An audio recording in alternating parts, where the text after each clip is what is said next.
Sebelum lanjut ke cerita selanjutnya, yuk subscribe dan like. Absen dulu di kolom komen ya ah. Suara denting gelas kristal yang beradu terdengar seperti musik kemenangan di telinga Aris. Di restoran mewah berlantai 52 itu, cahaya lampu kota Jakarta terhampar di bawah mereka seperti permadani berlian. Aris, dengan setelan jas slim fit yang baru dibelinya minggu lalu, berdiri dengan dagu terangkat. Malam ini adalah perayaannya. Jabatan senior manajer resmi disandangnya, sebuah posisi yang menjanjikan gaji 2 kali lipat dan tunjangan yang menggiurkan. Di sampingnya, Maya duduk dengan gaun sederhana yang sudah dipakai beberapa kali ke acara serupa. Wajahnya dipoles riasan tipis, matanya memancarkan kelelahan yang berusaha ia sembunyikan dengan senyum sopan. Sebenarnya, Maya baru saja menyelesaikan laporan proyek agensi kreatifnya hingga jam 3 pagi. Namun ia memaksakan diri hadir demi menghargai pencapaian suaminya.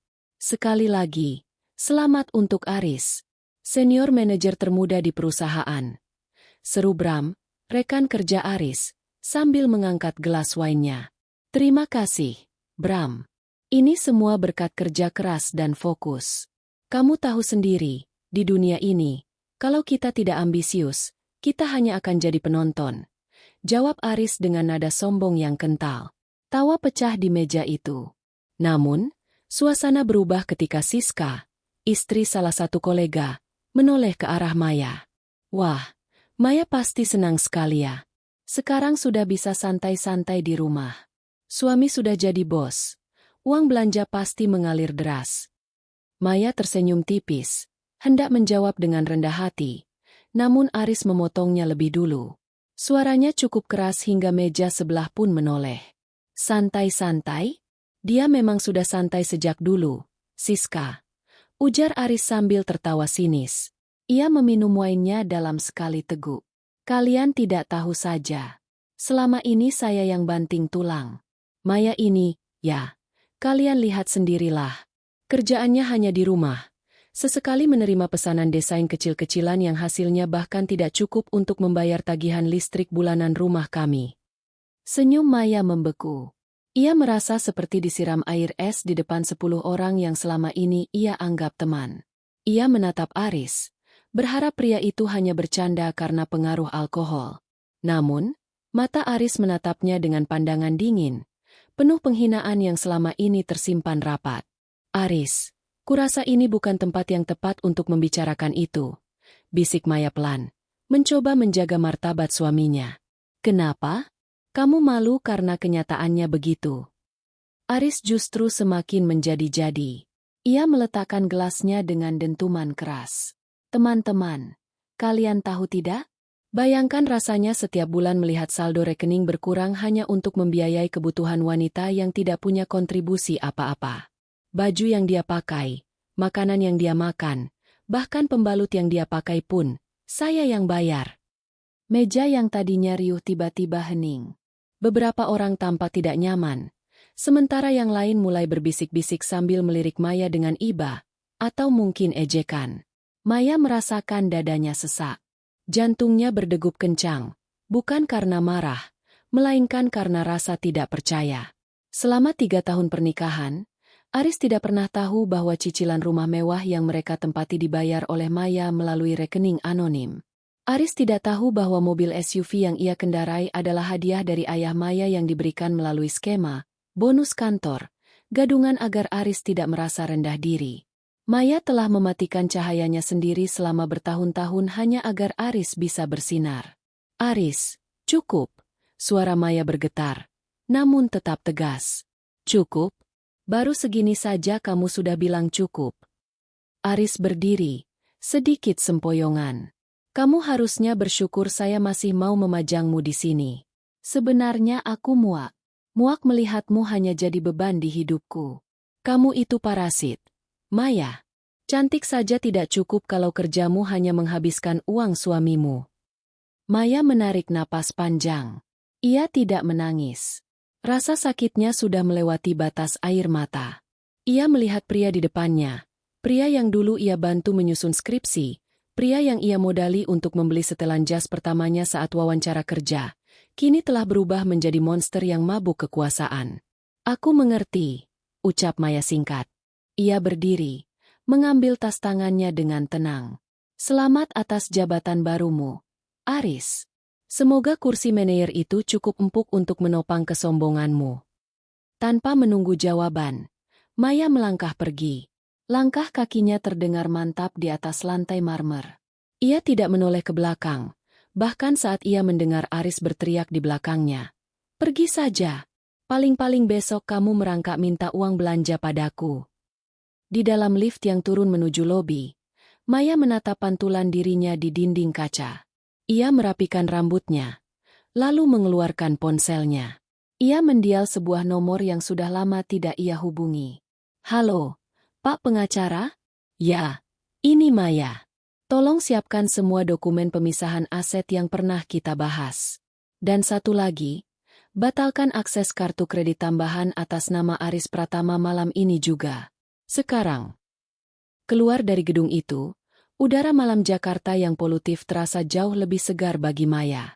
Pesta Aris mungkin baru dimulai, tapi bagi Maya, permainan istri penurut telah resmi berakhir. Ia memanggil taksi daring, bukan untuk pulang ke rumah mereka, melainkan ke kantor pusat agensinya. Ada sebuah kerajaan yang perlu ia urus, dan seorang parasit yang perlu diberi pelajaran tentang siapa sebenarnya yang memegang kendali. Aris mengira malam ini adalah puncak hidupnya. Ia tidak sadar bahwa dalam 5 hari ke depan, dunianya yang dibangun di atas fondasi kebohongan dan kemurahan hati istrinya akan runtuh berkeping-keping hingga tak bersisa. Maya melangkah masuk ke dalam rumah yang selama 3 tahun ini ia rawat dengan sepenuh hati. Aroma lilin aromaterapi sandalwood yang biasanya menenangkan, kini terasa menyesakkan. Ia meletakkan tasnya di meja konsol, tepat di samping foto pernikahan mereka di mana Aris tersenyum lebar dengan latar belakang pantai Bali. Betapa naifnya dia saat itu, mengira bahwa cinta cukup untuk menutupi jurang ego seorang pria. Baru saja Maya hendak menuju dapur untuk mengambil segelas air, pintu depan terbanting keras. Aris masuk dengan langkah gontai, namun matanya menyala penuh amarah yang tertahan. Sisa-sisa alkohol masih tercium dari napasnya, berbaur dengan aroma parfum mahal yang ia beli menggunakan kartu kredit Maya bulan lalu. Hebat sekali kamu, ya. Berani-beraninya meninggalkanku di depan rekan-rekanku, bentak Aris. Ia melempar kunci mobilnya ke atas meja hingga menimbulkan goresan kecil di permukaan kayu jati yang mahal itu. Maya berbalik, menatap suaminya dengan tenang. Ketenangan yang justru membuat Aris semakin naik pitam. Kamu yang mempermalukan dirimu sendiri, Aris. Kamu menghina istrimu di depan umum. Apa itu perilaku seorang manajer senior yang terhormat? Aris tertawa mengejek, suara tawa yang kering dan kasar. Terhormat? Justru karena aku sekarang sudah di posisi tinggi, aku harus realistis. Aku tidak mau reputasiku tercoreng karena punya istri yang hanya bisa menumpang hidup. Kamu tahu apa yang mereka bicarakan di belakangmu? Mereka kasihan padaku karena harus menanggung beban sepertimu. Aris kemudian merogoh saku jasnya dan mengeluarkan sebuah map plastik transparan. Ia melemparkannya ke arah dada Maya. Map itu jatuh ke lantai, menumpahkan beberapa lembar kertas berisi tabel dan angka-angka. Apa ini? Tanya Maya tanpa beranjak untuk mengambilnya. Itu adalah rincian pengeluaran rumah tangga kita selama setahun terakhir. Dan mulai besok, semuanya berubah. Aris melangkah maju, memperkecil jarak hingga ia bisa menatap mata Maya dengan penuh intimidasi. Aku sudah menghitung semuanya. Makanmu, biaya listrik kamar yang kamu pakai, air yang kamu gunakan untuk mandi, hingga biaya perawatan kulitmu yang tidak berguna itu. Mulai besok, aku tidak akan memberimu 1 sen pun. Kita bagi 2 semua tagihan. Kalau kamu tidak bisa bayar bagianmu, silakan angkat kaki atau tidur di teras. Maya menunduk, melihat angka-angka di lantai. Aris bahkan memasukkan biaya parkir untuk barang-barang Maya di gudang. Ini bukan sekadar masalah uang. Ini adalah upaya sistematis untuk merendahkan martabatnya sebagai manusia. Kamu serius, Aris? Setelah semua yang aku lakukan untukmu? Setelah aku mengesampingkan karierku sendiri agar kamu bisa fokus mengejar ambisimu? Suara Maya tetap rendah, Namun ada getaran emosi yang tertahan di sana. Karir apa? Desain kartu nama Rp100.000? Jangan membuatku tertawa. Maya, kariermu itu hobi yang mahal. Aku sudah cukup baik hati membiarkanmu tinggal di rumah mewah ini secara gratis selama bertahun-tahun. Tapi sekarang aku sadar, kebaikanku justru membuatmu malas. Aku muak biaya hidupmu yang tidak berguna itu. Aris kemudian duduk di sofa, menyilangkan kakinya dengan angkuh. Jadi, ini ultimatumku. Besok pagi, aku ingin melihat uang sewa kamar ini di atas meja. Kalau tidak, jangan harap ada makanan di atas meja ini yang bisa kamu sentuh. Aku akan mengganti kode kunci kulkas dan lemari makan. Hidup ini keras, Maya. Dan sudah saatnya kamu belajar cara bertahan hidup tanpa menyedot darahku. Maya menarik napas panjang, mencoba menahan detak jantungnya yang berpacu. Di dalam benaknya, ia teringat saldo rekening agensinya yang berjumlah miliaran rupiah. Ia teringat kontrak-kontrak besar yang baru saja ia tanda tangani dengan perusahaan multinasional. Ia bisa saja membungkam mulut Aris detik ini juga dengan menunjukkan laporan pajaknya. Tapi ia tahu itu tidak akan mengubah sifat sombong suaminya. Aris tidak mencintainya. Aris hanya mencintai posisi yang ia miliki sekarang. Baiklah kalau itu maumu. Jawab Maya singkat. Aris tampak terkejut dengan jawaban singkat itu. Ia mengharapkan Maya akan berlutut, menangis, atau memohon agar ia tidak memutus aliran dananya. Oh, jadi kamu menantangku? Bagus. Kita lihat berapa lama kamu bisa bertahan sebelum kamu mengemis padaku untuk membeli sebungkus mie instan. Aku tidak menantangmu, Aris. Aku hanya menghargai keputusanmu. Maya membungkuk, mengambil map itu, lalu menyerahkannya kembali ke tangan Aris. Simpan ini. Kamu akan membutuhkannya lebih dariku nanti. Maksudmu apa? Tidak ada. Aku hanya lelah. Aku mau istirahat. Maya berbalik dan berjalan menuju kamar tamu, bukan kamar utama yang biasa mereka tempati bersama. Mau kemana kamu? Aku belum selesai bicara, teriak Aris. Maya tidak menoleh. Ia masuk ke kamar tamu dan mengunci pintunya dari dalam. Di balik pintu, ia menyandarkan punggungnya dan perlahan merosot ke lantai. Air mata yang sejak tadi ia tahan akhirnya jatuh juga. Bukan karena ia takut akan ancaman Aris, tapi karena ia berduka atas matinya rasa hormat yang pernah ia miliki untuk pria itu. Di luar, ia bisa mendengar Aris berteriak-teriak di telepon dengan salah satu temannya, membanggakan betapa hebatnya dia karena telah memberi pelajaran pada istrinya. Aris terdengar begitu bahagia, seolah-olah dia baru saja memenangkan lotre, tanpa menyadari bahwa dia baru saja memutus tali penyelamatnya sendiri. Maya menghapus air matanya dengan punggung tangan. Ia membuka ponselnya, melihat notifikasi dari bank yang menyatakan bahwa kartu kredit tambahan atas nama Aris Pratama telah dinonaktifkan. Ia juga mengirim pesan singkat kepada sekretaris pribadinya di kantor. Persiapkan mobil jemputan besok jam 5 pagi di persimpangan komplek. Dan tolong hubungi pihak manajemen properti yayasan. Katakan aku ingin mengakhiri masa sewa rumah di sektor ini segera. Malam itu, di bawah temaram lampu kamar tamu, Maya mulai memilah barang-barang pribadinya. Ia bekerja dalam diam, sangat kontras dengan suara tawa Aris yang masih terdengar dari ruang tengah. Aris mengira dia sedang memulai babak baru sebagai penguasa di rumah ini. Dia tidak tahu bahwa dalam 5 hari, kata-katanya tadi akan menjadi bumerang yang menghancurkan seluruh hidupnya hingga ke akar-akarnya.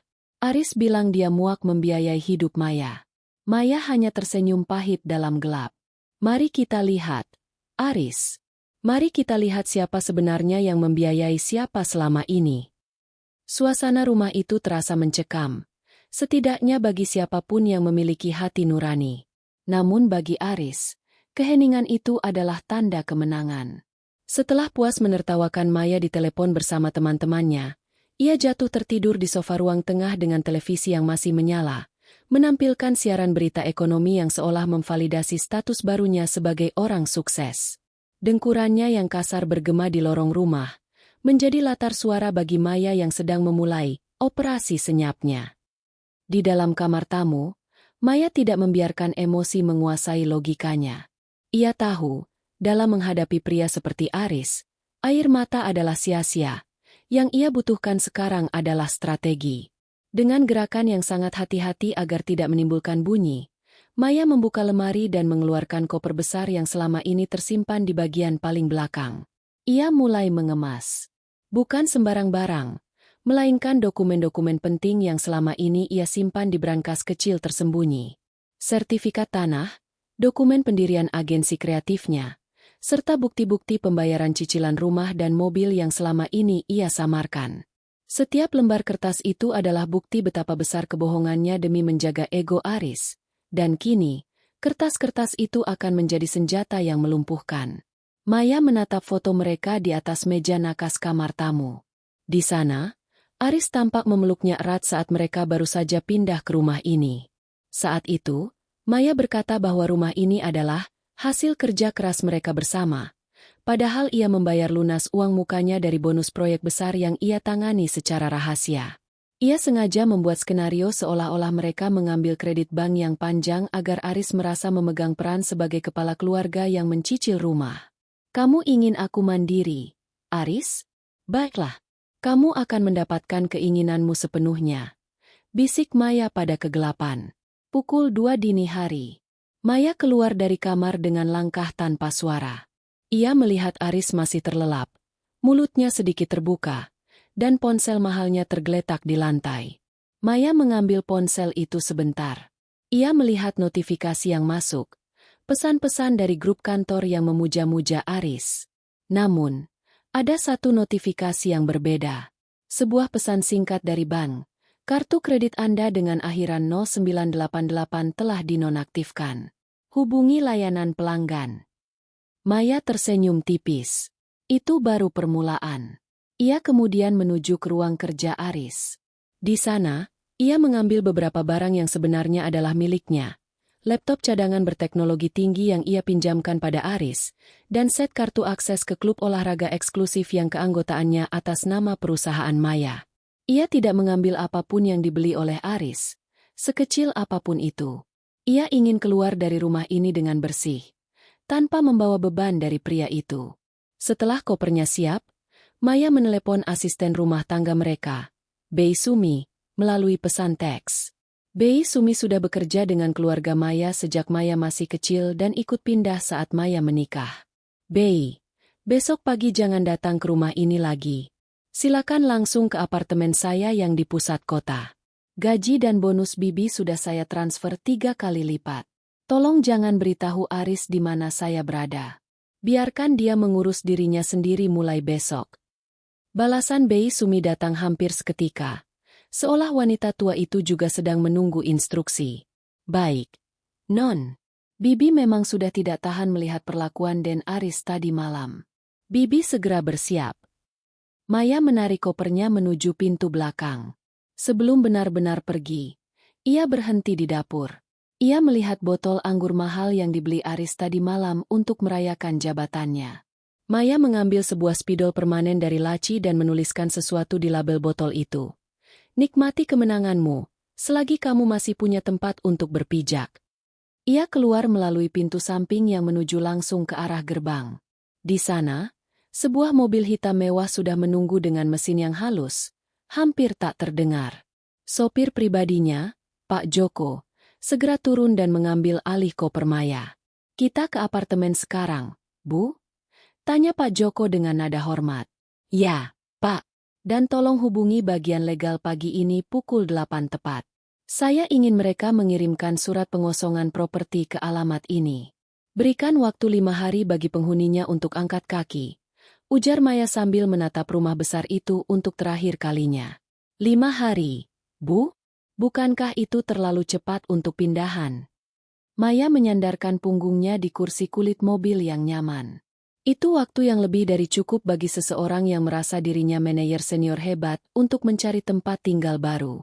Dia bilang dia muak membiayai hidupku. Jadi aku memberinya kesempatan untuk membiayai hidupnya sendiri sepenuhnya. Mobil itu perlahan bergerak meninggalkan kompleks perumahan elit tersebut. Di spion, Maya melihat bayangan rumah itu semakin mengecil. Ia merasa sebuah beban berat yang selama 3 tahun ini menekan pundaknya tiba-tiba terangkat. Ia bukan lagi istri yang harus menyembunyikan kesuksesannya demi perasaan suami yang rapuh. Ia adalah Maya Atmadja, pemilik salah satu agensi kreatif paling berpengaruh di negeri ini, dan ia baru saja memutus rantai yang menghambat langkahnya. Sementara itu, di dalam rumah yang mulai terasa dingin, Aris menggeliat dalam tidurnya. Ia bermimpi tentang meja kantor baru yang luas dan bawahan yang tunduk padanya. Ia tidak menyadari bahwa di ruang tengah, lampu-lampu mulai berkedip karena sistem otomatisasi rumah, yang juga dibiayai oleh akun perusahaan Maya, mulai memproses perintah penonaktifan.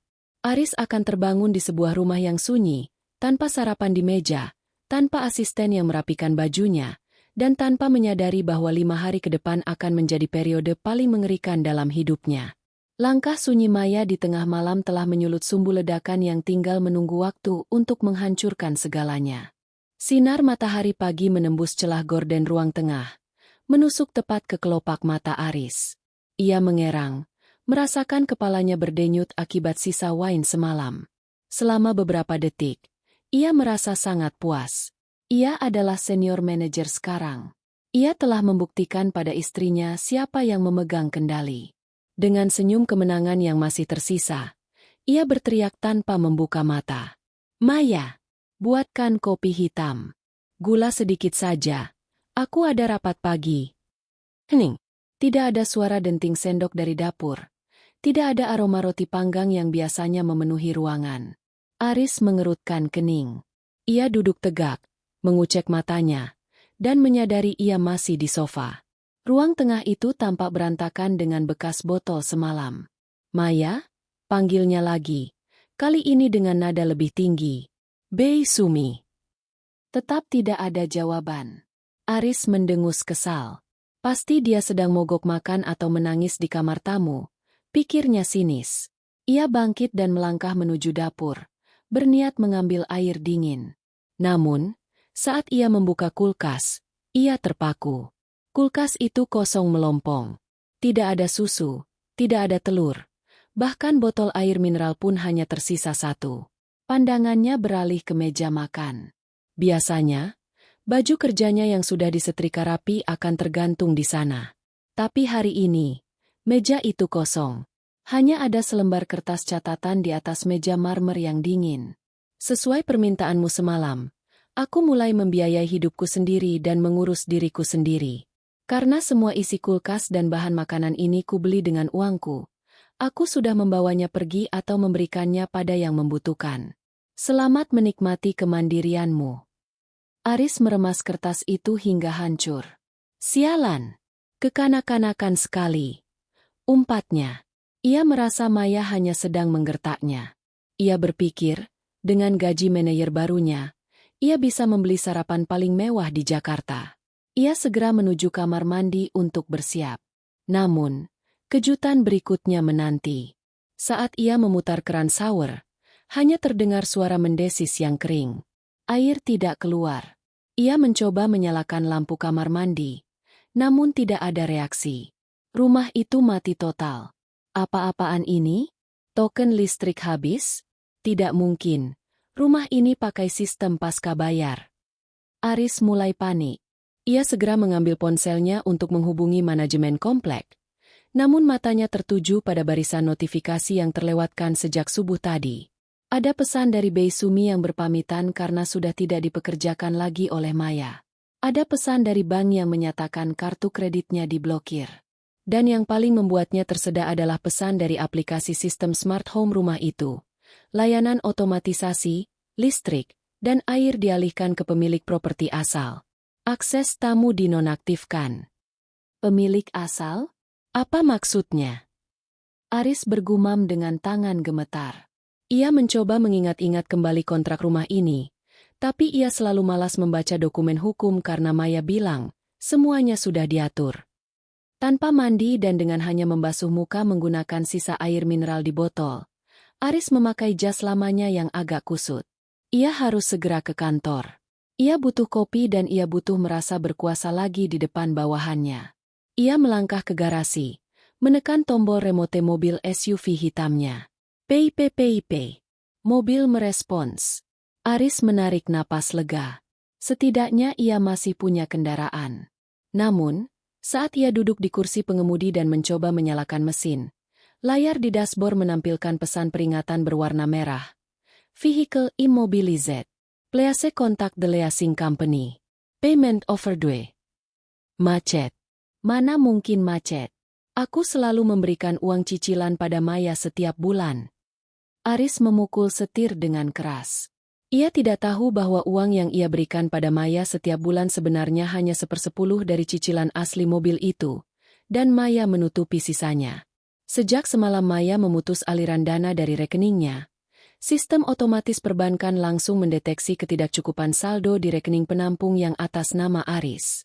Aris keluar dari mobil dengan napas memburu. Ia merasa seperti sedang dikerjai oleh lelucon yang sangat buruk. Ia akhirnya memutuskan untuk memesan taksi daring. Namun, saat ia membuka aplikasi, muncul notifikasi. Metode pembayaran kartu kredit Anda ditolak. Silakan gunakan metode lain. Maya, kamu benar-benar keterlaluan. Aris berteriak di garasi yang kosong. Ia terpaksa berjalan kaki menuju gerbang depan komplek yang jaraknya hampir 1 kilometer di bawah terik matahari pagi.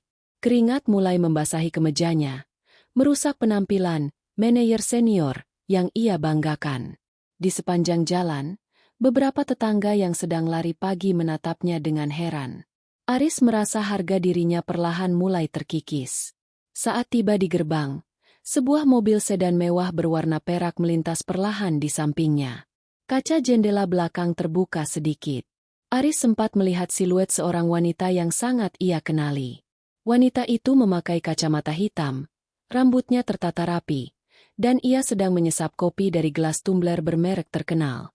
Maya. Aris mencoba mengejar, tapi mobil itu melesat cepat menuju jalan raya. Aris berdiri di pinggir jalan, terengah-engah dengan kemeja yang kini menempel di punggungnya karena keringat. Ia merogoh saku, mencari dompetnya. Ia menyadari ia hanya punya uang tunai Rp100.000 di sana. Sisa uang di rekening pribadinya?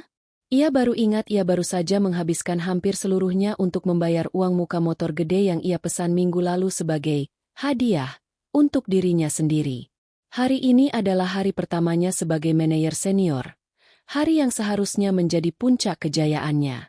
Namun, ia justru berdiri di tepi jalan seperti orang hilang, menunggu angkutan umum sambil menatap ponselnya yang terus menunjukkan peringatan saldo rendah. Ia tersenyum kecut, mencoba menguatkan diri. Hanya masalah kecil. Besok kalau gaji pertamaku turun, aku akan menunjukkan padanya. Aku tidak butuh dia.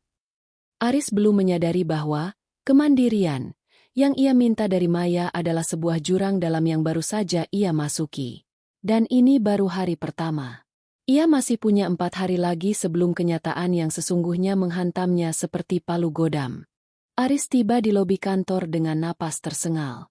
Kemeja putihnya yang semula licin kini tampak kuyu dengan noda keringat di area ketiak dan punggung.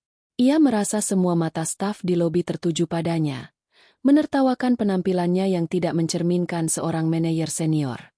Dengan sisa-sisa keangkuhan yang ia miliki, ia merapikan dasinya sebelum melangkah menuju lift khusus eksekutif. Pagi, Pak Aris. Sapa security dengan ramah. Aris hanya mengangguk singkat tanpa menoleh. Tipikal bos yang merasa sudah berada di puncak dunia. Begitu sampai di lantai 12, Aris langsung menuju ruangannya. Ia butuh pendingin ruangan dan secangkir kopi mahal dari mesin espresso di ruang istirahat eksekutif. Namun, sebelum ia sempat menyentuh gagang pintunya, Siska, sekretaris departemen, menghadangnya dengan wajah cemas. Pak Aris, untung Bapak sudah datang. Pak Direktur menanyakan Bapak sejak 1 jam yang lalu. Ucap Siska. Aris mendengus. Santai saja, Siska. Saya baru saja dipromosikan. Wajar kalau ada sedikit penyesuaian waktu. Ada apa? Bapak ada jadwal jamuan makan siang dengan klien dari Southtech jam 12 nanti di restoran 1000 Rasa. Pak Direktur bilang, ini proyek krusial. Bapak yang harus menjamin semuanya lancar. Jelas Siska. Aris tersenyum lebar. Makan siang dengan klien besar menggunakan fasilitas kartu korporat atau sistem reimbursement adalah makanan sehari-harinya. Atur saja. Pastikan meja terbaik. Namun, masalah pertama muncul pukul 11 siang.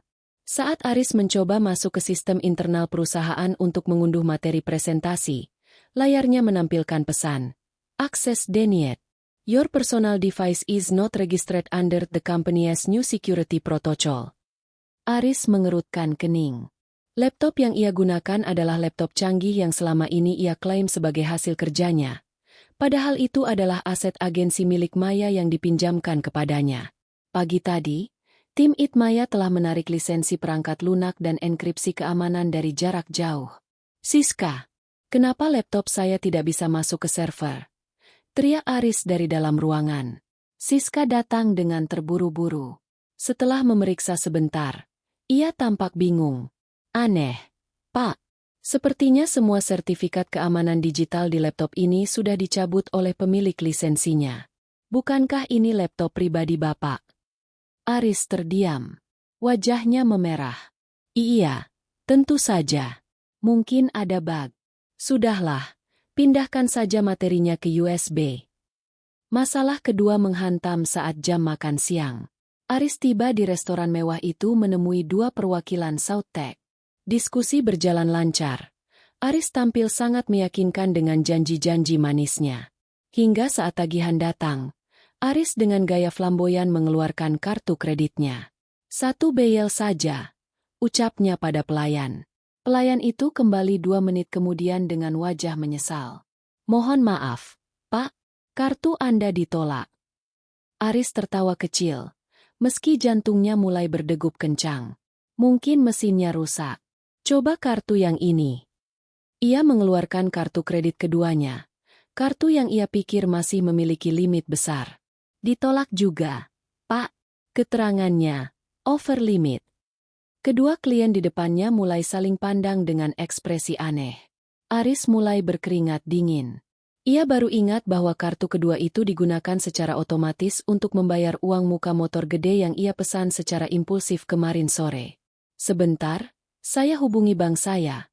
Aris berdalih sambil beranjak ke sudut ruangan. Ia mencoba menelepon nomor layanan mandiri banknya. Saat mendengar sisa saldo di rekening utamanya, Aris hampir jatuh pingsan. Angkanya hanya tersisa beberapa ratus ribu rupiah. Selama ini, ia tidak pernah benar-benar menabung karena ia merasa uang Maya adalah uangnya juga, sementara gajinya habis untuk gaya hidup dan cicilan yang tidak ia sadari besarnya. Dengan tangan gemetar, ia terpaksa melakukan hal paling memalukan dalam hidupnya, meminta kliennya untuk membayar terlebih dahulu. "Maaf, sepertinya ada masalah teknis dengan akun korporat saya hari ini. Bisakah Bapak menjamin dulu? Nanti saya urus di kantor," ucap Aris dengan suara yang nyaris tak terdengar. Kliennya hanya tersenyum tipis. Jenis senyum yang mengatakan bahwa reputasi Aris sudah jatuh di mata mereka. "Tentu, Pak Aris.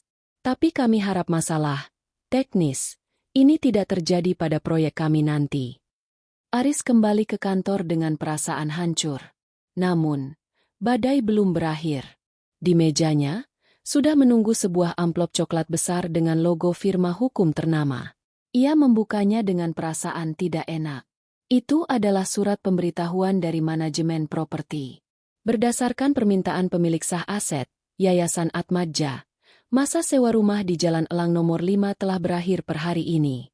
Mengingat tidak adanya pembaruan kontrak dari pihak penghuni, Saudara Aris Pratama, maka dengan ini kami berikan waktu 5 hari kalender untuk mengosongkan rumah tersebut secara mandiri.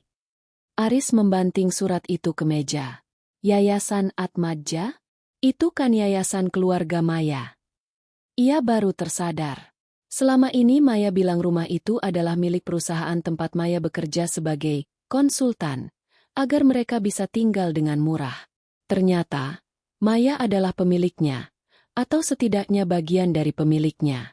Aris selama ini hanya tinggal di sebuah istana yang dibangun oleh istrinya sendiri, sementara ia bertingkah seperti raja yang membiayai semuanya. Tiba-tiba, asisten rumah tangga mereka, Bei Sumi, mengirim pesan singkat terakhir. "Den Aris, saya sudah pindahkan semua barang Den ke satu koper kecil di teras. Barang-barang lain seperti TV besar, sofa, dan kulkas adalah milik Non Maya. Jadi sudah diangkut tadi siang. Kunci cadangan sudah saya serahkan ke security komplek. Aris terduduk lemas di kursi manajernya yang empuk. Kursi yang mungkin sebentar lagi juga akan hilang jika ia tidak bisa membuktikan kinerjanya. Ia melihat jam di dinding. Hari pertama baru saja lewat setengahnya, dan ia sudah kehilangan akses rumah, kendaraan, reputasi di depan klien, dan semua fasilitas hidupnya. Ia mencoba menghubungi nomor Maya. 1 kali, 2 kali, 10 kali. Tetap dialihkan ke kotak suara. Kamu pikir kamu hebat, Maya? Lihat saja. Aku manajer senior sekarang. Aku bisa cari rumah lain. Teriaknya pada ruangan yang kosong. Namun, saat ia melihat saldo banknya di layar ponsel, Rp215.000, teriakannya berubah menjadi isak tangis frustrasi yang ia tutup dengan kedua tangannya. Realita telah menghantamnya tanpa ampun, dan Aris mulai menyadari bahwa tanpa Maya, ia hanyalah seorang pria dengan setelan jas mahal yang sebenarnya belum lunas. Pagi di hari kedua terasa seperti mimpi buruk yang enggan berakhir. Aris terbangun dengan leher kaku karena terpaksa tidur di sofa kantor. Satu-satunya tempat yang memiliki pendingin ruangan dan privasi setelah ia menyadari bahwa ia benar-benar tidak bisa masuk ke dalam rumahnya sendiri semalam. Security kompleks telah menahannya di gerbang karena akses sidik jari dan stiker kendaraannya sudah dinonaktifkan atas perintah pemilik properti. Aris mencoba merapikan penampilannya di toilet kantor menggunakan sisa sabun cair dan air wastafel. Saat ia menatap cermin, ia melihat seorang pria yang tampak 10 tahun lebih tua. Matanya merah, dan bayangan hitam di bawah matanya tidak bisa disembunyikan. Namun, egonya masih membisikkan bahwa ini hanyalah hambatan kecil. Begitu gaji pertamaku sebagai senior manajer cair, aku akan menyewa apartemen di kawasan SCBD. Aku akan menunjukkan pada Maya bahwa aku tidak butuh rumah yayasannya itu. Gumamnya, mencoba menguatkan diri. Namun, keberuntungannya benar-benar di titik nadir. Sekitar pukul 10 pagi, saat ia sedang berusaha menyusun kembali materi presentasi yang hilang di laptop kantor yang dipinjamkan sementara oleh divisi IT, Siska masuk dengan wajah yang lebih pucat dari kemarin. Pak Aris, ada tamu untuk Bapak. Dari firma hukum, Atmaja Associates, bisik Siska. Jantung Aris mencelos. Atmaja, nama keluarga Maya. Ia belum sempat menjawab ketika dua orang pria berpakaian sangat rapi dengan tas kerja kulit mahal masuk ke ruangannya. Salah satunya meletakkan sebuah map biru tebal di atas meja Aris. Selamat pagi, Saudara Aris Pratama. Saya adalah kuasa hukum dari Ibu Maya Atmaja, ujar pria yang lebih tua dengan nada bicara yang sangat formal dan dingin. Ada apa lagi? Surat pengosongan rumah sudah saya terima kemarin. Saya punya waktu 5 hari, kan? Bentak Aris, mencoba menutupi kegugupannya dengan agresi. Pengacara itu tersenyum tipis, jenis senyum yang biasanya dimiliki oleh predator yang sudah mengunci mangsanya. Surat kemarin hanyalah masalah administrasi properti. Map yang ada di depan Anda sekarang adalah hal yang jauh lebih serius. Kami mengajukan gugatan perdata terkait pengembalian dana dan aset. Aris mengerutkan kening. Apa maksudmu? Selama 3 tahun pernikahan, Ibu Maya telah mengalokasikan dana pribadi yang dialirkan ke rekening Anda melalui skema yang Anda anggap sebagai bonus kantor atau tunjangan tambahan. Kami memiliki bukti bahwa dana tersebut sebenarnya adalah pinjaman modal untuk menyokong gaya hidup Anda agar terlihat setara dengan lingkungan sosial Ibu Maya. Pengacara itu membuka map dan menunjukkan barisan angka yang membuat Aris pening. Pinjaman? Itu pemberian. Istri memberi suami itu wajar, teriak Aris. Dalam hukum, jika tidak ada perjanjian pranikah yang mengatur sebaliknya, mungkin Anda benar. Namun, pengacara itu menjeda, memberikan efek dramatis. Ibu Maya memiliki rekaman percakapan dan pesan singkat di mana Anda secara eksplisit menyatakan bahwa Anda adalah pencari nafkah tunggal dan membiayai seluruh hidup Maya. Berdasarkan pernyataan Anda sendiri yang mengklaim tidak pernah menerima bantuan finansial darinya, maka seluruh dana yang masuk ke rekening Anda secara hukum kami klasifikasikan sebagai dana titipan atau utang piutang yang harus dikembalikan karena Anda telah melakukan pengingkaran terhadap sumber dana tersebut. Aris merasa dunianya berputar. Ia teringat betapa seringnya ia membual di depan teman-temannya, bahkan di depan Maya, bahwa dialah yang membayar semuanya. Ia tidak menyadari bahwa kesombongan lisannya sedang dikumpulkan oleh Maya sebagai bukti hukum untuk memiskinkannya. Ini gila. Aku tidak punya uang sebanyak itu. Selain itu, lanjut si pengacara tanpa memedulikan protes Aris, klien kami juga menuntut ganti rugi atas pencemaran nama baik. Pernyataan Anda di muka umum 2 malam lalu, yang menyebut klien kami sebagai parasit dan beban, telah terekam dengan jelas oleh beberapa saksi yang bersedia bersaksi. Hal ini merugikan reputasi profesional klien kami sebagai pemilik agensi kreatif yang memiliki integritas tinggi. Aris ternganga. Pemilik agensi? Maya hanya konsultan lepas. Pengacara itu menatap Aris dengan pandangan kasihan. Ibu Maya adalah pendiri sekaligus pemilik tunggal Lumina Creative Group. Anda bekerja di perusahaan yang salah satu klien terbesarnya adalah agensi milik istri Anda sendiri, Pak Aris. Itulah sebabnya promosi Anda berjalan begitu mulus. Ibu Maya yang memastikan Anda mendapatkan panggung. Pernyataan itu seperti hantaman godam tepat di ulu hati Aris. Jadi, selama ini ia naik jabatan bukan hanya karena kemampuannya, tapi karena istrinya sedang bermain peran, menjadi pendukung di balik layar. Semua rasa bangganya sebagai manajer senior termuda, ternyata hanyalah pemberian dari wanita yang ia maki-maki sebagai beban. Sekarang, pengacara itu berdiri, klien kami menawarkan penyelesaian damai. Tanda tangani surat cerai ini, serahkan kembali semua barang yang bukan milik Anda, termasuk jam tangan mewah dan jas-jas yang dibayar dengan kartu kreditnya, dan tinggalkan rumah itu hari ini juga. Jika tidak, kami akan melanjutkan gugatan ini ke pengadilan, dan saya pastikan seluruh gaji Anda sebagai manajer akan disita untuk membayar utang-utang ini. Setelah pengacara itu pergi, Aris hanya bisa menatap map biru itu dengan tangan gemetar. Ia merasa seperti tikus yang terjepit di sudut ruangan. Tiba-tiba, ponsel kantor di mejanya berdering. Itu dari bagian keuangan perusahaan. Pak Aris, mohon segera ke lantai bawah. Ada ketidaksesuaian dalam laporan pengeluaran kartu korporat Anda saat makan siang kemarin. Pak Direktur ingin bicara. Aris menutup wajahnya dengan kedua tangan. Hari kedua belum juga berakhir, dan ia sudah menyadari bahwa ia bukan hanya kehilangan istri dan rumah, tapi ia sedang berada di ambang kehilangan seluruh harga diri, karir, dan masa depannya. Realita telah menghantamnya.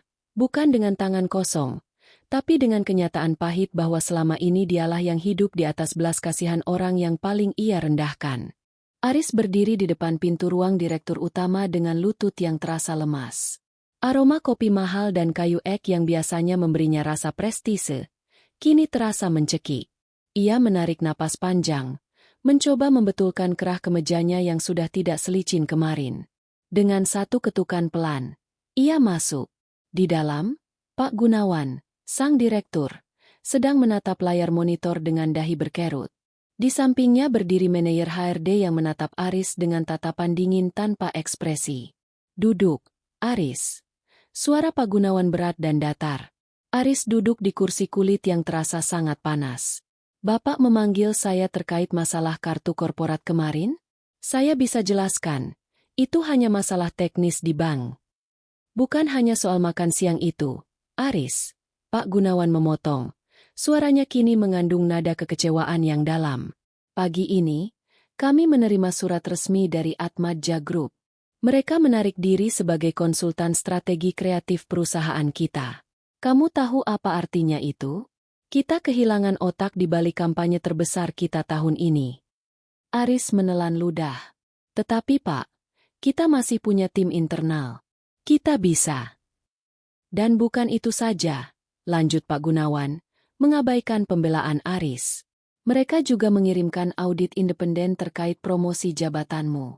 Selama ini, alasan utama Dewan Direksi menyetujui jabatan senior manager untukmu adalah karena adanya nota kesepahaman, MOU, kemitraan strategis dengan keluarga Atmadja.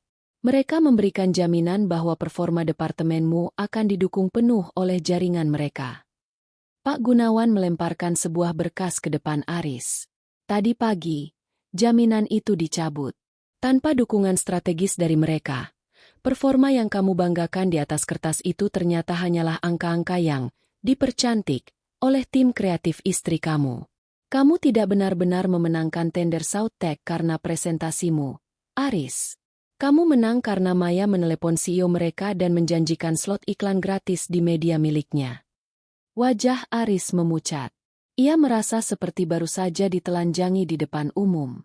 Selama ini ia percaya pada narasinya sendiri, bahwa ia adalah bintang baru yang brilian, seorang negosiator ulung yang tak terkalahkan.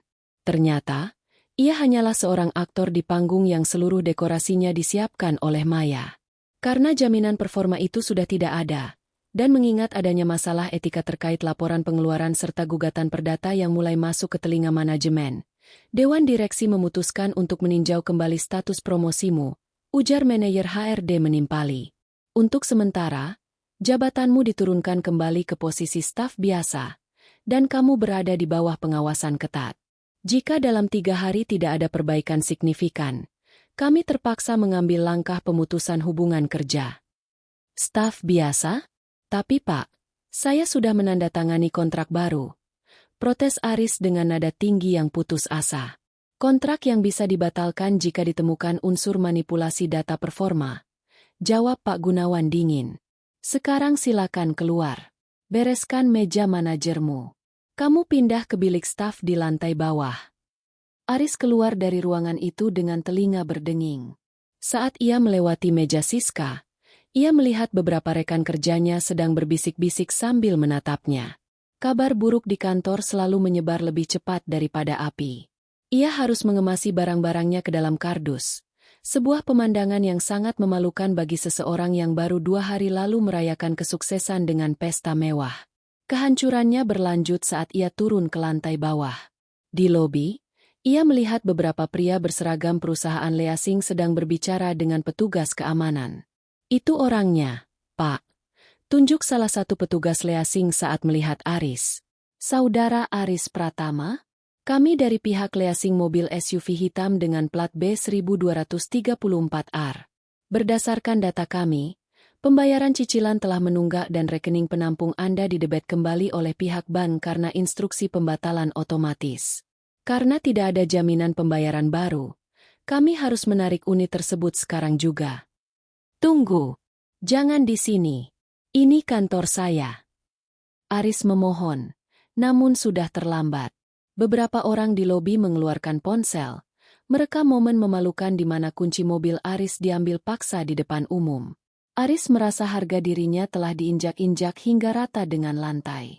Ia kini tidak punya mobil, tidak punya jabatan, dan hampir tidak punya uang. Ia duduk di bangku taman di depan kantor, menatap kardus berisi barang-barangnya. 5 hari. Itulah waktu yang diberikan Maya untuk mengosongkan rumah. Ini baru hari kedua, dan ia sudah tidak punya apa-apa lagi. Aris mencoba mencari nama kontak di ponselnya, berharap ada teman yang bisa meminjamkannya uang. Namun, semua teman-temannya yang kemarin memujinya di pesta, kini tiba-tiba sibuk atau bahkan tidak mengangkat teleponnya. Tiba-tiba, ponselnya bergetar. Sebuah pesan masuk dari nomor yang tidak dikenal, namun ia tahu siapa pengirimnya. Hari kedua. Bagaimana rasanya berdiri dengan kakimu sendiri, Aris? Masih muak membiayai hidupku? Atau kamu mulai menyadari siapa yang sebenarnya membiayai napasmu di kantor itu? Nikmatilah sisa waktumu. Aris meremas ponselnya hingga buku jarinya memutih. Amarahnya memuncak, namun di bawah amarah itu, ada rasa takut yang mulai menjalar. Ia menyadari bahwa ia telah memicu perang dengan orang yang memegang seluruh kendali hidupnya. Ia baru saja menyadari bahwa ia bukan sedang menghadapi seorang istri yang sakit hati, melainkan seorang predator bisnis yang sedang menghancurkan lawannya secara sistematis. Maya, tolong. Gumamnya pelan, namun suaranya hilang ditelan bising kendaraan yang lewat. Ia mulai merasa panik. Bukan panik karena cinta, tapi panik karena ia baru sadar bahwa tanpa Maya, ia bukan siapa-siapa. Malam jatuh di Jakarta dengan cara yang terasa sangat mengancam bagi Aris. Ia duduk di pinggir trotoar, beberapa meter dari gerbang kantor yang kini terasa seperti wilayah asing. Di sampingnya, Kardus berisi barang-barang pribadinya tampak mengenaskan, seperti tumpukan sampah yang tak diinginkan. Ia tidak bisa pulang ke rumah mewah itu karena kuncinya sudah diganti, dan ia tidak punya cukup uang di dompet bahkan untuk menyewa kamar hotel kelas melati yang paling murah sekalipun. Tangannya gemetar saat ia menatap layar ponselnya. Persentase baterai menunjukkan angka 12%. Dengan putus asa, ia mulai menekan nomor Maya. 1 kali. Nada sambung berbunyi 2 kali, lalu dialihkan ke kotak suara. 2 kali. Langsung sibuk. 10 kali. Tetap sama. Maya, angkat kumohon, angkat. Gumamnya dengan suara parau. Ia tidak lagi peduli dengan harga dirinya. Kesombongan yang ia pamerkan di pesta 5 hari lalu telah menguap, digantikan oleh rasa takut yang dingin dan mencekam. Aris mulai mengirim pesan singkat secara beruntun. Jarinya bergerak cepat di atas layar yang retak. Maya, maafkan aku. Aku hilaf. Tolong angkat teleponku. Aku di depan kantor. Tidak bisa pulang. Mobilku ditarik. Maya, tolong jangan begini. Aku tahu aku salah. Aku berjanji akan berubah. Tolong beri aku satu kesempatan untuk bicara. Tidak ada balasan. Hanya tanda centang 1 yang kemudian berubah menjadi centang 2, namun tetap berwarna abu-abu. Maya membacanya melalui notifikasi, tapi ia tidak sudi memberikan respons. Karena frustrasi, Aris mulai menghubungi teman-temannya. Ia menelepon Bram, orang yang paling keras tertawa saat Aris menghina Maya di pesta itu. Halo, Bram? Ini Aris. Bisa aku menginap di tempatmu malam ini? Ada sedikit masalah dengan kunci rumahku. Aduh, Riz. Maaf banget ya. Istriku lagi nggak enak badan. Rumah lagi rame juga ada saudara. Coba telepon yang lain deh. Jawab Bram dengan nada bicara yang terburu-buru, seolah ingin segera mengakhiri percakapan. Klik. Telepon diputus. Aris mencoba menelepon kolega lain, namun hasilnya sama. Ada yang tidak mengangkat, ada yang beralasan sedang di luar kota, dan ada yang secara terang-terangan mengatakan bahwa mereka tidak ingin terlibat dalam masalah Aris dengan keluarga Atmadja. Aris baru sadar, teman-temannya hanya mencintai senior manajer Aris, bukan pria bangkrut yang duduk di pinggir jalan. Pukul 11 malam. Aris sudah menelepon Maya sebanyak 142 kali. Log panggilan teleponnya penuh dengan nama, istriku, yang kini terasa seperti ejekan. Ia mulai merasa seperti orang gila.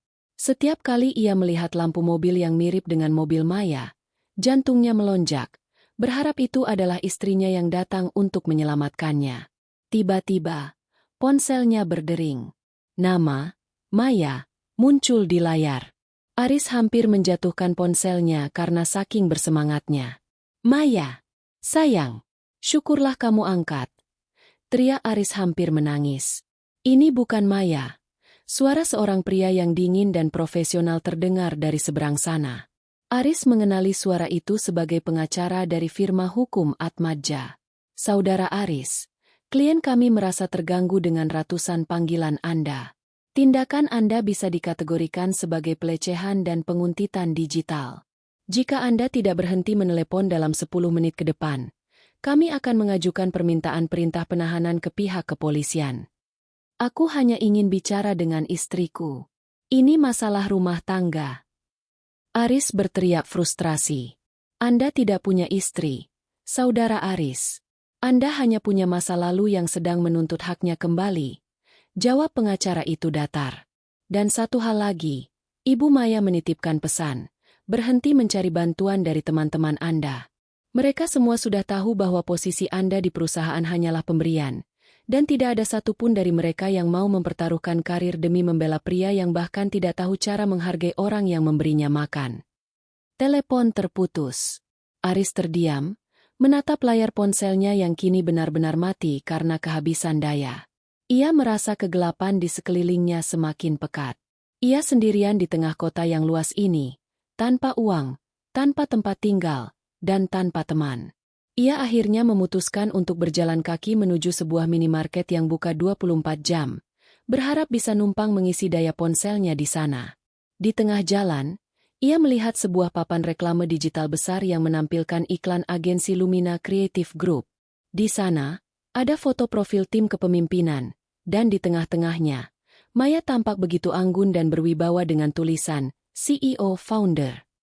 Aris terjatuh berlutut di atas trotoar yang keras. Ia menatap foto itu dengan perasaan yang campur aduk antara benci, rindu, dan penyesalan yang terlambat. Ia teringat ucapannya sendiri. Aku muak biaya hidupmu. Kini, kata-kata itu terdengar seperti kutukan yang menghancurkan dirinya sendiri. Bukan Aris yang membiayai Maya, melainkan Maya yang selama ini memberi Aris panggung untuk berpura-pura menjadi pria hebat. Dan sekarang, setelah panggung itu dibongkar, yang tersisa hanyalah Aris, pria kecil yang malang, yang bahkan tidak mampu membayar segelas kopi untuk dirinya sendiri. Aris mulai menangis terseduh-seduh di bawah lampu jalan yang remang-remang. Teleponnya yang mati di genggamannya adalah simbol dari seluruh koneksinya yang telah terputus.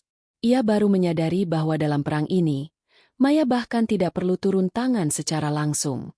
Maya cukup menarik diri, dan dunia Aris akan runtuh dengan sendirinya karena fondasinya memang tidak pernah ada. Matahari hari keempat terbit dengan kejam, menyiramkan hawa panas ke kulit Aris yang belum tersentuh sabun selama 2 hari. Ia terbangun di sebuah kursi plastik di depan minimarket, dengan sisa air mineral dan sebungkus roti murah sebagai satu-satunya harta yang tersisa. Setelah berhasil mengisi daya ponselnya sedikit, Aris memiliki satu rencana terakhir yang menurutnya akan berhasil, konfrontasi langsung. Ia yakin, jika ia bisa bertemu Maya secara tatap muka, ia bisa memanipulasi emosi wanita itu. Ia akan berlutut, menangis, dan mengingatkan Maya tentang janji suci pernikahan mereka.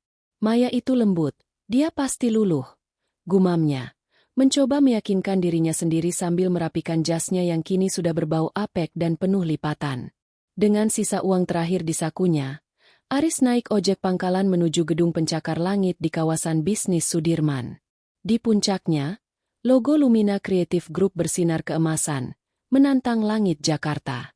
Begitu sampai di lobi mewah yang berlapis marmer Italia itu, Aris mencoba berjalan dengan gaya bos, meski sepatu pantofelnya sudah kusam.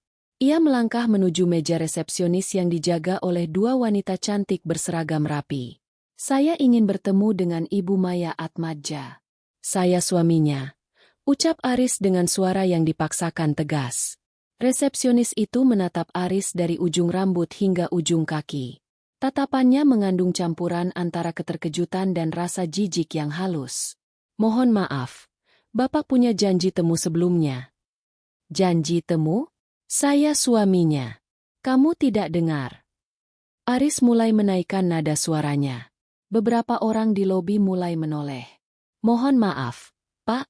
Instruksi dari lantai eksekutif sangat jelas. Ibu CEO tidak menerima tamu tanpa janji temu, terutama tamu yang masuk dalam daftar hitam keamanan kami. Resepsionis itu menekan sebuah tombol di bawah meja. Dalam hitungan detik, 2 orang sekuriti bertubuh tegap mendekat. Pak Aris Pratama, mohon silakan tinggalkan area gedung ini sekarang juga. Lepaskan. Kalian tidak tahu siapa saya? Saya senior manager. Teriak Aris sambil meronta saat lengannya dipegang kuat. Anda mantan manajer, Pak? Dan di gedung ini, Anda hanyalah orang asing. Ujar salah satu sekuriti sambil menyeretnya menuju pintu keluar. Ibu Maya sudah berpesan, jika Anda membuat keributan, kami diperintahkan untuk menyerahkan rekaman CCTV pelecehan ini ke kepolisian. Aris didepak keluar dari lobi seperti gelandangan. Ia berdiri di trotoar, terengah-engah. Sementara orang-orang berjas mahal melintasinya seolah ia adalah kotoran yang tidak kasat mata. Pada saat itulah, sebuah iring-iringan mobil mewah keluar dari basement gedung. Di tengah barisan, sebuah sedan mewah berwarna hitam mengkilap berhenti sejenak karena lampu merah. Aris melihatnya. Ia melihat Maya duduk di kursi belakang. Maya tampak begitu memukau. Ia mengenakan blazer merah berani, rambutnya disanggul rapi, dan ia tengah berbicara di telepon dengan senyum profesional yang dingin. Aris berlari menuju mobil itu, menggedor kacanya dengan gila. Maya! Maya! Buka! Ini aku! Maafkan aku, Maya! Maya menoleh perlahan. Dari balik kaca mobil yang gelap, matanya menatap Aris. Tidak ada kemarahan di sana. Tidak ada kebencian. Yang ada hanyalah kekosongan yang dalam. Tatapan yang diberikan seseorang saat melihat serangga yang tidak sengaja terinjak. Ia tidak membuka kaca. Ia tidak membalas teriakan Aris. Ia hanya kembali memalingkan wajahnya, melanjutkan pembicaraannya seolah Aris tidak pernah ada di sana. Mobil itu melesat pergi saat lampu hijau menyala, meninggalkan Aris yang jatuh tersungkur di aspal panas. Ponsel di genggamannya bergetar. Sebuah pesan masuk. Kali ini bukan dari pengacara, tapi langsung dari nomor Maya. Aku dulu mencintaimu karena aku pikir kamu adalah pria yang punya harga diri. Aris, ternyata, harga dirimu hanya setinggi jabatan yang kubelikan untukmu.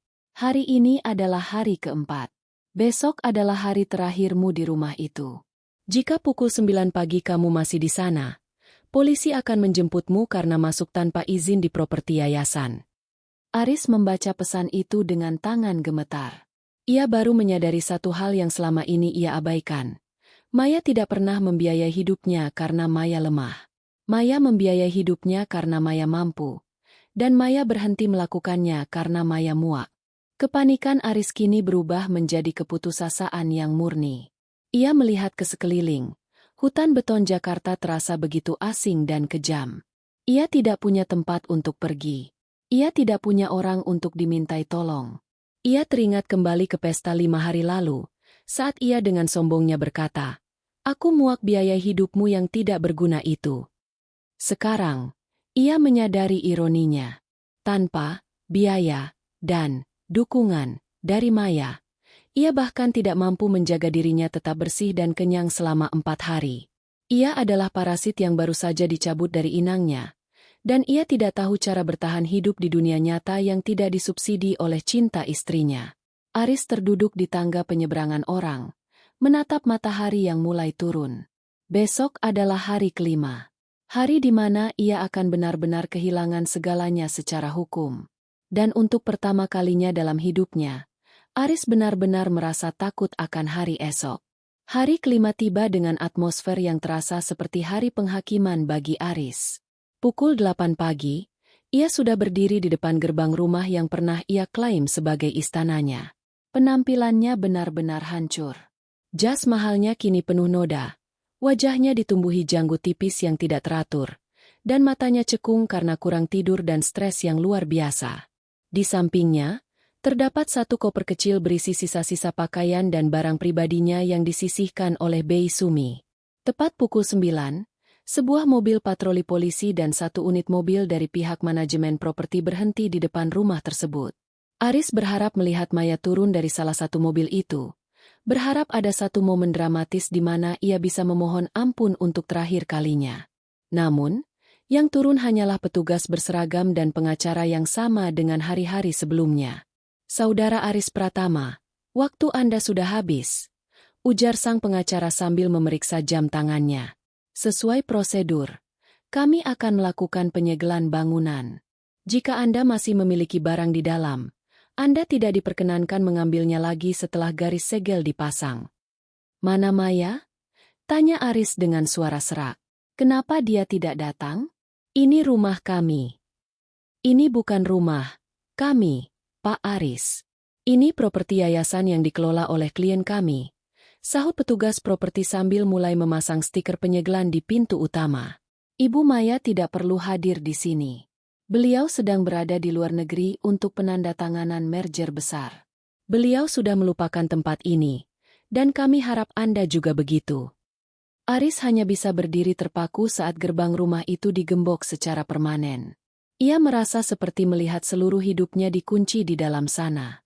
Kenangan tentang kenyamanan, status, dan keamanan yang selama ini ia nikmati secara cuma-cuma kini benar-benar telah menjadi sejarah. Ia memutar tubuhnya, menatap jalanan kompleks yang sunyi. Ia menyadari bahwa ia tidak memiliki arah untuk melangkah. Ia berjalan gontai menuju halte bus terdekat, menyeret kopernya yang rodanya sudah sedikit rusak. Di sepanjang jalan, ia melihat papan reklame elektronik yang kembali menampilkan wajah Maya. Kali ini, ia muncul dalam berita bisnis sebagai tokoh pengusaha wanita tahun ini. Dalam foto itu, Maya tersenyum, sebuah senyum yang sangat berbeda dengan senyum sopan yang selalu ia berikan pada Aris di rumah. Itu adalah senyum kebebasan. Aris terduduk di bangku halte, membuka ponselnya yang layarnya kini retak hampir di seluruh bagian. Ia mencoba masuk ke akun media sosialnya, namun ia mendapati bahwa ia telah dikeluarkan dari semua grup pertemanan kantornya. Beberapa mantan koleganya bahkan mengunggah foto-foto sindiran tentang manajer karbitan yang tertangkap basah tidak memiliki apa-apa. Tiba-tiba, ada sebuah email masuk ke ponselnya. Itu adalah surat resmi pemutusan hubungan kerja dari perusahaannya. Alasan yang tertulis sangat jelas. Ketidakmampuan mencapai target performa tanpa bantuan pihak ketiga dan pelanggaran kode etik perusahaan terkait penggunaan fasilitas kantor. Habis, semuanya habis. Isak Aris. Air matanya jatuh mengenai layar ponselnya. Ia teringat malam itu. Malam di mana ia berdiri di restoran mewah dengan dada membusung, menghina Maya di depan semua orang. Ia teringat betapa puasnya ia saat meneriakkan kalimat, "Aku muak biaya hidupmu." Kini, kalimat itu terdengar seperti lelucon paling pahit di dunia. Maya tidak pernah butuh dibiayai. Mayalah yang membiayai egonya, membiayai kesombongannya, dan membiayai seluruh delusi kehebatannya. Saat sore mulai menjelang, sebuah mobil mewah melintas di depan halte tersebut. Aris mengenali mobil itu sebagai mobil baru yang sering dibicarakan para eksekutif. Di dalamnya, ia melihat Maya yang sedang tertawa bersama beberapa rekan bisnisnya. Mereka tampak begitu bahagia, begitu berkelas, dan begitu jauh dari jangkauan Aris. Maya tidak menoleh ke arah halte. Baginya, Aris hanyalah bagian dari debu masa lalu yang sudah dibersihkan dari sepatunya yang mahal. Aris menyadari bahwa balas dendam Maya yang paling kejam bukanlah memenjarakannya atau mengambil uangnya, melainkan dengan membiarkan Aris hidup sebagai dirinya yang asli. Seorang pria tanpa kemampuan khusus, tanpa koneksi, dan tanpa dukungan yang selama ini ia sia-siakan. Maya memberikan Aris apa yang ia minta, kemandirian total. Dan ternyata, Aris tidak cukup kuat untuk memikul beban kemandirian itu. Dengan koper di tangan dan 100.000 rupiah terakhir di saku, Aris mulai melangkah pergi dari lingkungan elit itu. Ia harus mencari kontrakan sempit di pinggiran kota, mencari pekerjaan sebagai staf biasa, dan memulai semuanya dari titik nol di usia yang tidak lagi muda. Penyesalan itu datang bukan dalam bentuk ledakan, melainkan dalam bentuk kesunyian yang mencekam setiap kali ia teringat bahwa ia pernah memiliki segalanya, namun menghancurkannya sendiri hanya karena sedikit kekuasaan semu. Di kejauhan, lampu-lampu gedung pencakar langit mulai menyala, termasuk gedung milik Maya yang berdiri tegak sebagai simbol kesuksesannya. Aris menatapnya sekali lagi sebelum menundukkan kepala dan menghilang di tengah keramaian kota, menjadi orang asing yang terlupakan oleh dunia yang pernah memujanya.